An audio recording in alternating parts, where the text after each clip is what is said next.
నమస్తే welcome to YoYo TV. Lok Sabha ఎన్నికల తర్వాత కారు కనుమరుగవుతది. గత 2 నెలల నుంచి ఇతర పార్టీల నేతలు అంటున్నమాట. అయితే ప్రస్తుత రాజకీయ పరిస్థితులను చూస్తుంటే ఇది నిజమే అని అనిపించక మానదు. ఇప్పటికే సీనియర్ నేతలు కారు దిగిపోవడంతో షాక్లో ఉన్న బీఆర్ఎస్కు మరో షాక్ తగిలేలా ఉంది. కాంగ్రెస్లో చేరేందుకు బీఆర్ఎస్ నేతలు ఆసక్తి చూపిస్తున్నట్లు తెలుస్తోంది. ఉమ్మడి నల్గొండ జిల్లాకు చెందిన పలువురు బీఆర్ఎస్ మాజీ ఎమ్మెల్యేలు, కీలక నేతలు కాంగ్రెస్లో చేరుతారని ప్రచారం జరుగుతోంది.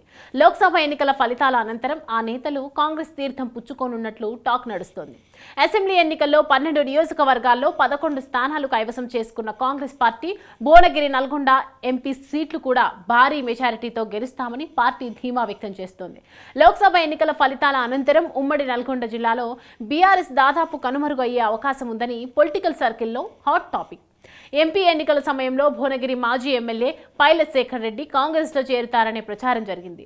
ఇప్పుడు అదే జిల్లా నుంచి ఓ మాజీ ఎమ్మెల్యే, నల్గొండ జిల్లాకు చెందిన 2 మాజీ ఎమ్మెల్యేలు, కోఆపరేటివ్ బ్యాంక్ చైర్మన్, కార్పొరేషన్ మాజీ చైర్మన్లు కాంగ్రెస్లో చేరేందుకు పార్టీ పెద్దలతో రహస్య చర్చలు జరుపుతున్నట్లు పార్టీ వర్గాల్లో గుసగుసలు వినిపిస్తున్నాయి.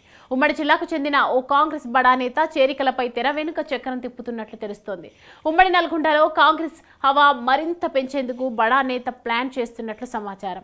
ఈ క్రమంలోనే పార్టీ హైకమాండ్తో చర్చలు జరుపుతున్నట్లు పొలిటికల్ సర్కిల్లో టాక్ వినిపిస్తుంది. అలాగే కాంగ్రెస్ పాలన సజావుగా సాగేందుకు ఈ చేరికలు దోహదపడతాయని పార్టీ వర్గాలు చెబుతున్నాయి. మరోవైపు జూన్ నుంచి జనవరి వరకు లోకల్ బాడీ ఎన్నికలు ఉన్నాయి. ఈ క్రమంలోనే బీఆర్ఎస్ ఆటలు సాగకుండా కాంగ్రెస్ బలాన్ని మరింత పెంచేందుకు అవకాశం ఉంటుందని చర్చనీయాంశంగా మారింది. బీఆర్ఎస్ మాజీ మంత్రి, ఎమ్మెల్యే జగదీష్ రెడ్డి మినహా మిగతా నేతలు కాంగ్రెస్లో చేరేందుకు ఆసక్తి చూపుతున్నారని పార్టీలో గుసగుసలు వినిపిస్తున్నాయి. మరోవైపు హుజూర్ నగర్ మాజీ ఎమ్మెల్యే శానంపూడి సైదిరెడ్డి బీఆర్ఎస్ నుంచి బీజేపీలో చేరి పార్లమెంట్ అభ్యర్థిగా పోటీ చేసిన విషయం తెలిసిందే. దీంతో కారు కనుమరుగు అవ్వడం ఖాయమని అంటున్నారు.